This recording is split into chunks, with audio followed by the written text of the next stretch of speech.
மந்திரத்தினுடைய உள் வடிவத்தை, மந்திரத்திற்குள்ளே இருக்கிற உள்ளார்ந்த பொருளை, வேத மந்திரங்களின் பொருள் என்ன? பரம்பொருள் தானே. அந்த பரம்பொருளை அவர்கள் பிரத்யக்ஷமாக பார்த்தார்கள். இது சாத்தியமா என்றால் சாத்தியம். ஒன்றும் வேண்டாம். ஏதோ ஒரு பாடலை படிக்கிறோம், அவ்வளவென்ன விட்டுவிடுங்கள்.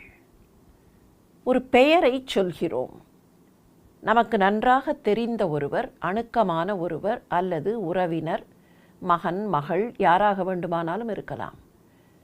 அவர்கள் பெயரை சொல்லும்போதே நம்மை அறியாமல் அவர்களுடைய உருவம் நம் கண்முன்னால் தோன்றுகிறதா இல்லையா? அவர்கள் அங்கே ஃபிசிக்கலாக ப்ரெசண்ட்டாக இருக்க வேண்டும் என்கிற பொருள் இல்லை. ஆனால் நம்முடைய அகக்கண் முன்னால் அவர்களுடைய உருவம் தோன்றுகிறதே.